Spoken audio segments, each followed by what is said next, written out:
I'm Katie, and I am going to review the book Ingenue, which I am not even sure how to say that word, but I'm pretty sure that's right. The book is by Jillian Larkin, and it is the second book in the Flapper series. And I'll probably not review Vixen and instead just kind of put my little opinion of that book in with this one, because I'm not even sure if I'm going to read the third book, which comes out on July 10th. Okay, the Flappers book picks up probably at least 6 months after Vixen leaves off. And Vixen had a pretty good build up to a climax where a lot of things happened, and I don't know, it was interesting, I guess. Ingenue then goes after each of the three characters, which are Clara, Gloria, and Lorraine, who they call Rain. In Vixen, Lorraine and Gloria, they start out best friends, and Clara is Gloria's cousin. In Ingenue, things are a lot different. They're all in New York City now. It centers around the flapper lifestyle, the 1920s. I think it's supposed to be 1923. I love history. I really like it. I was really kind of hoping that these would be really good books, because they were the first one of this era, and I even looked and looked and looked for more, and all I could find was, like, you know, The Great Gatsby or something, which is a great book, but, you know, not current. Rating. I gave this book a generous 3.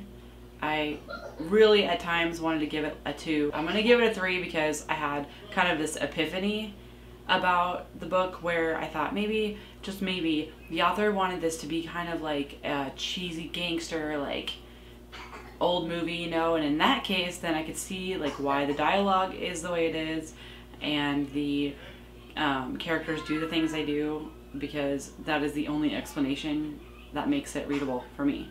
So I had to kind of get in that mind frame that it was supposed to be kind of cheesy, I guess is a word that I could use. I also really liked and appreciated the details. The author was so great with the clothing, the different styles of dresses they wore, the beading, and she just really did a good job of describing it. I think that's really important with a historical piece. The hair, the parties, everything. Like, she did a wonderful job, and that was enjoyable for me.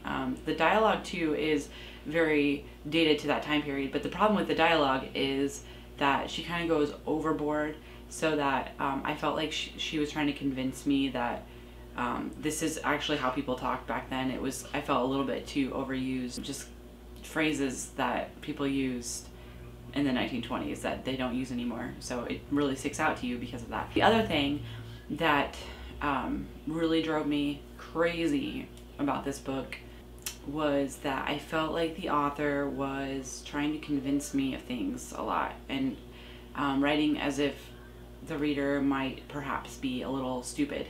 And because of that, she explained things a little too much, and I really appreciate it when an author writes assuming that the reader can connect the dots, and this was not the case of that at all. If you like historical fiction and you like young adult books, and you know, if you like Gossip Girl or Bright Young Things, or I've heard too it's kind of like the Lux series, then you might like this book. I don't know, I've seen people that have rated it really good rating. I don't know why, but maybe it's just to each his own, to each her own.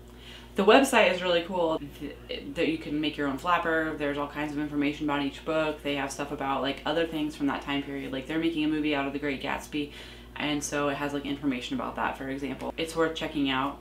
It's pretty cool, and the music, love the music.